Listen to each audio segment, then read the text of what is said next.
Thank you. Thank you.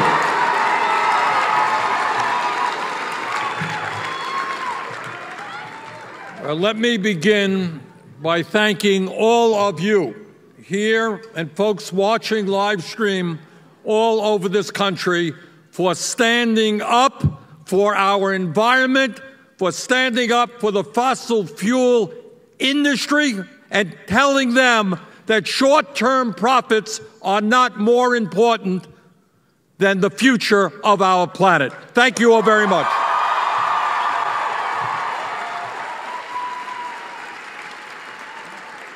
And I want to give special thanks to the Howard University Gospel Choir for that great performance. And I want to thank 350.org and the other organizations involved in this event, and I'll tell you why. It's not just that Bill McKibben is a neighbor of mine in Vermont. It's that I am inspired. I am truly inspired by the work that you are doing and your understanding that while Donald Trump wants to divide us up, you are helping to bring people from all walks of life together.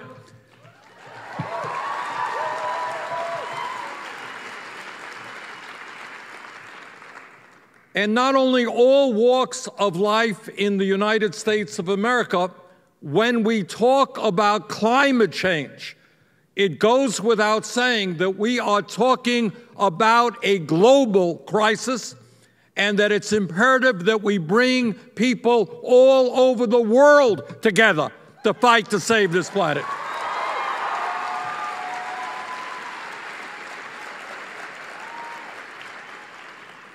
You know, last night we heard President Trump's State of the Union address. And it is my job as a United States Senator to have to be there. That's what I got to do. But among the many of the absurd and dishonest things and ugly things that he said, there is one interesting reality. In that if you go to the scientific community and you say to them, what is the major global crisis that we face? The vast majority of them will say it is climate change. And they will say that it is absolutely imperative and a life and death issue that we have got to transform our energy system away from fossil fuel to sustainable energy.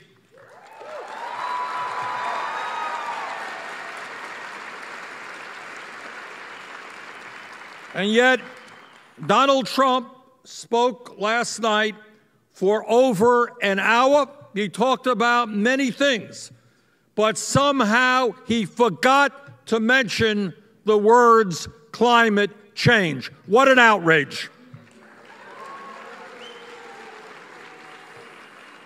But we should not be surprised because Donald Trump, one of the great scientists of our time, has determined after years and years of exhaustive study that climate change is a hoax brought to us from China.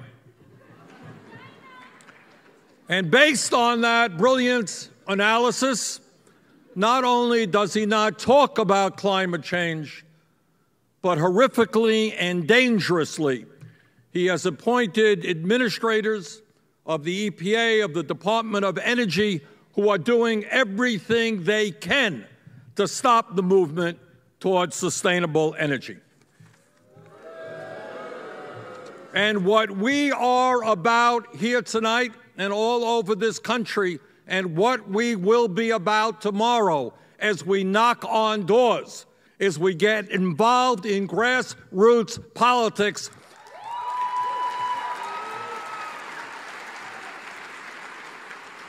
What we are about is telling Donald Trump and the Koch brothers and all of these people that their days are numbered, fossil fuels days are numbered. We are going to transform our energy system.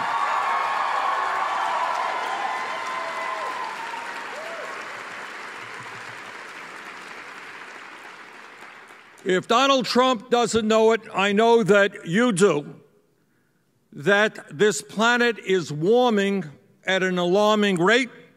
2017 was the second hottest year on record, behind only 2016. And 17 of the 18 hottest years have occurred since 2001. Yes, Mr. Trump, climate change is real.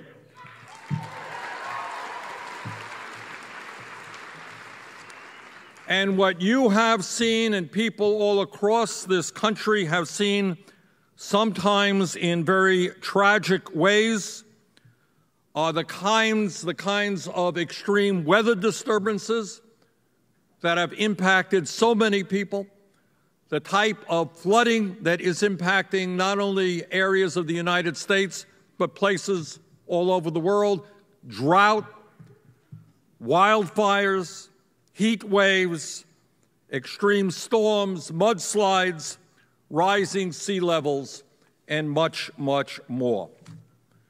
In terms of climate change, the debate is over.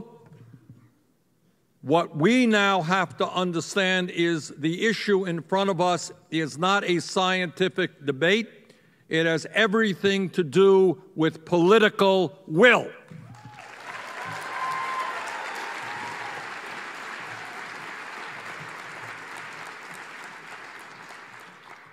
Some of you may have noticed the other day that the Koch brothers and their billionaire friends are planning to spend some $400 million on the 2018 elections. $400 million coming from a handful of billionaires. And that tells me and tells you that not only do we have to take on the fossil fuel industry, we also have to take on this disastrous Citizens United Supreme Court decision.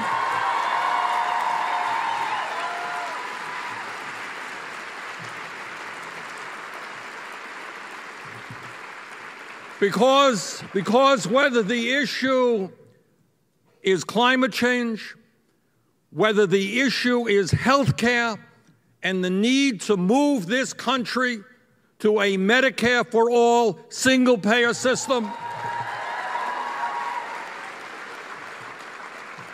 whether the issue is DACA and the need for comprehensive immigration reform, whether the issue is raising the minimum wage to a living wage, whether the issue is making public colleges and universities tuition-free, whether the issue is protecting a woman's right to choose, and establishing equal pay for equal work.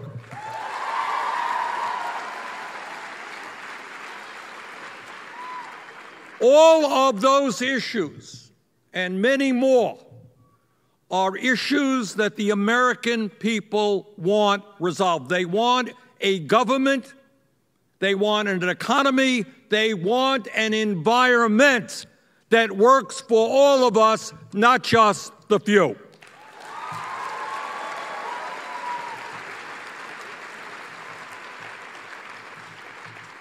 Now, the good news, as all of you know, is notwithstanding Trump, in our country, in cities and towns and states and all over this world, we are making significant progress in transforming our global energy system.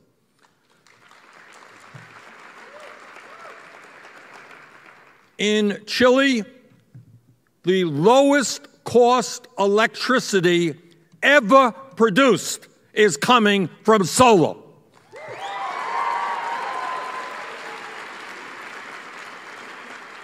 And in our own country, we are seeing hundreds of thousands of good-paying jobs being established through wind and solar and geothermal and other sustainable energies.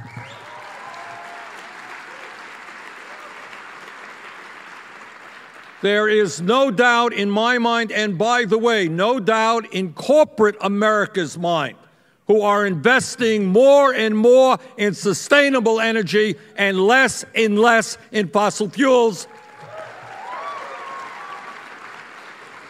There is no doubt that the future is with us, that we will create an energy system which is clean, non-polluting, and sustainable.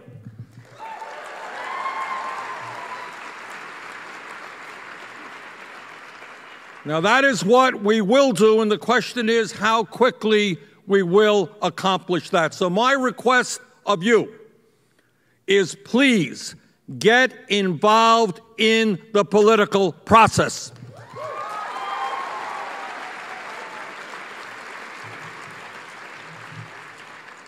Start running for office. You can do it. You can run for school board, city council, state legislature, Congress, or the Senate. Trust me, I work in the Senate. I know that you could do it.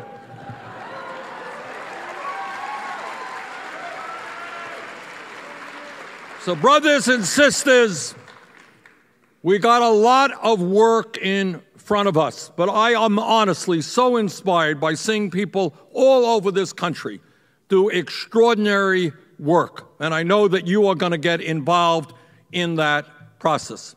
And let me conclude as a father of 4 and a grandfather of 7. What we are talking about is nothing less than the future of this planet.